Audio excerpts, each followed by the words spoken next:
Good evening, folks. This is your host, Charlie Chan, coming to you with a tale that's as cautionary as an ancient proverb: a wise man learns from the mistakes of others. Tonight, we're looking at South Africa, a once shining star that dimmed into darkness. As Americans, we must heed this lesson, for our great nation faces similar shadows if we don't guard our borders and preserve our hard-earned prosperity. Uncontrolled immigration and misguided policies can erode the foundations of a society, just as they did down there. Let me paint the picture for you. Early 1990s. If you had told a middle-class white person in Johannesburg that in 30 years his city would be one of the most dangerous metropolises on earth, he would have thought you were joking. Back then, South Africa had the most complete industrial system on the entire African continent. The deepest mines, the most modern highway network of highways, and the world's richest veins of gold and diamonds.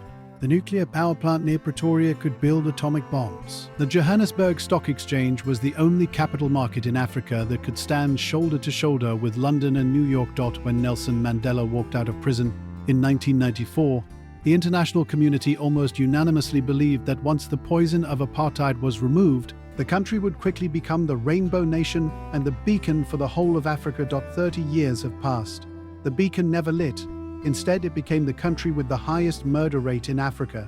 In 2024, the official homicide rate stands at 45.5 per 100,000 inhabitants, second highest in the world. Johannesburg, Cape Town, Durban, and Pretoria occupy 4 spots in the global top 30 most dangerous cities. The once proud white middle-class suburbs of Pretoria are now surrounded by razor wire, electric fences, and private armed patrols. Residents sleep with guns under their pillows.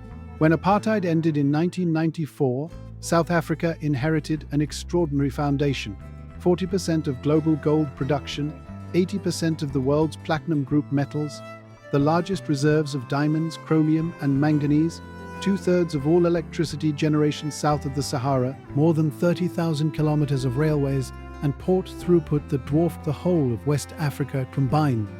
But it also inherited extreme inequality. Black people, 80% of the population, owned only 13% of the land and less than 8% of the wealth. The Mandela and subsequent ANC governments introduced Black Economic Empowerment (BE) policies intended to bring Black South Africans into management and ownership through mandatory quotas. In practice, the policy quickly degenerated. Government tenders had to go to companies with EQUA, LS 51% Black ownership. Bank loans were prioritized for Black-owned businesses, and state-owned enterprises appointed executives according to racial ratios. Thousands of politically connected but inexperienced individuals became millionaires overnight, while skilled technicians and engineers were replaced en masse. The electricity sector offers the most tragic and visible collapse. Before 2008, Eskom was one of the cheapest and most reliable power utilities in the world, with 25% spare capacity. After aggressive cadre deployment and localization from 2009 onward, thousands of experienced, mostly white engineers were replaced by appointees, many of whom could not even read technical drawings. The Medupi and Kuzile mega power stations saw costs balloon from R300 billion to R450 billion. Timelines stretch from 4 years to 15+ years, and both plants remain incomplete in 2044. Today, 8 to 12 hours of daily power cuts, load shedding, are normal. Companies run diesel generators at ruinous cost. Gold and platinum output has plummeted to historic lows. Kimberley, once the diamond capital of the world, cannot keep its streetlights on. Rand Refinery's 2024 gold output is less than 1/6 of 1994 levels. South African Airways, once a proud flag carrier serving the globe, was liquidated in 2020. Youth unemployment now hovers near 70%.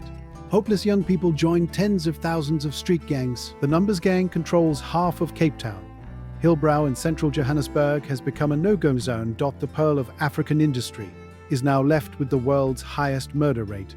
Hours of darkness every day and a landscape of razor wire and gunfire. In just 30 years, South Africa has shown the world how a developed industrial nation can play itself into becoming the murder capital of the continent. And there you have it, my friends, the tragic fall of a mighty nation.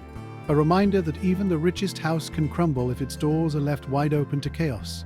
America, take note. We must protect our own rainbow of opportunity from being washed away. That's why I give a big thumbs up to President Trump's immigration policies.